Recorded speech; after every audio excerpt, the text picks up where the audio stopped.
the harsh spring of 1885, when the plains of Montana still wore winter's scars, Ethan Calloway stood outside, his weather-beaten ranch house with regret heavy in his chest, staring at the narrow dirt road that had just delivered the biggest mistake of his life. He had ordered a mail-order bride out of loneliness, desperation, and pressure from neighbors who whispered that a man couldn't survive alone forever. But when Clara Whitmore stepped down from the wagon, small, pale, and carrying nothing but a worn leather trunk and quiet dignity, disappointment burned through him like a slow fire. She wasn't what he imagined. She wasn't bold or strong-looking, not the sturdy farm woman he thought he needed. Her hands looked delicate, her eyes too thoughtful, and when she spoke, her voice was soft, almost fragile, as if the wind itself might carry it away. Ethan barely offered a greeting. He turned and walked toward the house, leaving her to follow in silence. Inside the cabin, cold and bare, he explained in blunt, careless words that this arrangement might not work, that he'd made a mistake, that perhaps she should stay only until the next wagon passed through. Clara listened without interrupting, her fingers folded tightly, her eyes fixed on the wooden floor, absorbing every word like a quiet wound. That night, she cooked a simple meal without complaint, cleaned the dust from the shelves, and slept in a corner of the room without protest, while Ethan lay awake, convinced he had ruined two lives, hers and his own. Outside, the wind began to rise, whispering through the plains like a warning, but inside Ethan's heart was colder than the night air. He thought regret was the worst feeling a man could carry. He was wrong. As days passed, Clara worked tirelessly despite his distance, mending clothes, tending the fire, and humming soft melodies from back east. Songs that stirred memories Ethan tried hard to bury.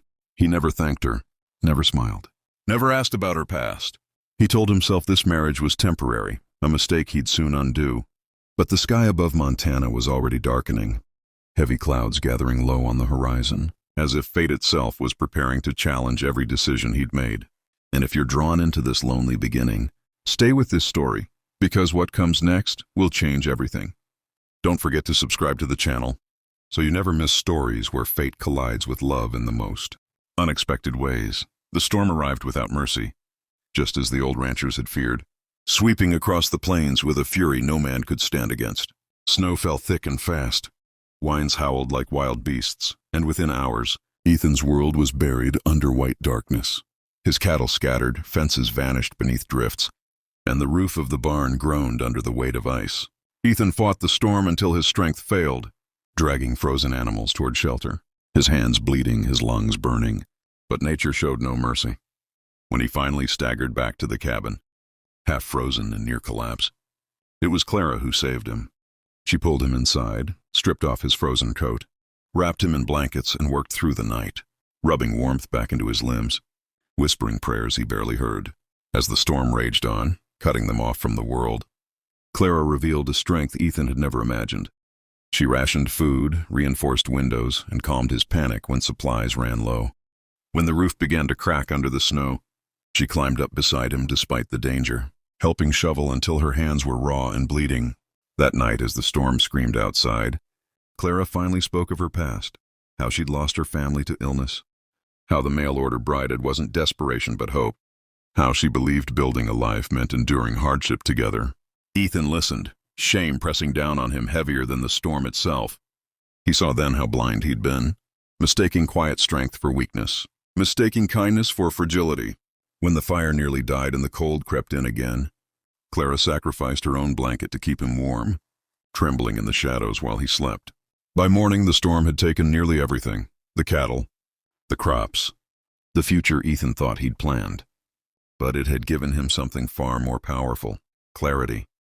As the wind finally slowed and sunlight broke through the clouds, Ethan looked at Clara with new eyes, realizing the mistake he thought he'd made might have been the miracle he never deserved. If this storm has gripped your heart, make sure you subscribe, because the final chapter will show how love is forged in the coldest moments. When the storm finally passed, silence settled over the land like a sacred promise. The ranch lay in ruins, fields buried, livestock lost, but inside the small cabin, something new had been born. Ethan stood beside Clara at the doorway, watching sunlight glimmer across the snow, and for the first time since her arrival, he spoke with honesty. He apologized, not just for his coldness, but for the way he had judged her before ever knowing her. Clara listened quietly, then smiled, not with triumph but with understanding. Together they began the slow work of rebuilding. Neighbors arrived days later, shocked to find the ranch still standing, and even more surprised by the transformation in Ethan, who now spoke of his wife with pride rather than regret. Clara proved herself again and again, managing supplies, helping plan new fencing, and turning the once empty cabin into a home filled with warmth and purpose. As spring slowly thawed the land, so too did Ethan's heart. He realized the storm hadn't destroyed his life. It had stripped away his pride and fear, leaving room for love. By summer, the ranch was alive again, stronger than before, and so was their marriage, forged not by convenience but by survival and trust. On one quiet evening, as the sun dipped below the plains, Ethan took Clara's hands and promised her a future built on respect and devotion, knowing that without the storm, he might never have seen the treasure standing beside him all along. And so, in the year 1885, when nature tested them both, a man who once regretted ordering a mail-order bride discovered that the greatest blessings often arrive disguised as mistakes. If this story moved you, inspired you, or reminded you that love can rise from the harshest storms, subscribe to the channel for more unforgettable stories of the Wild West, where fate, courage, and the human heart collide.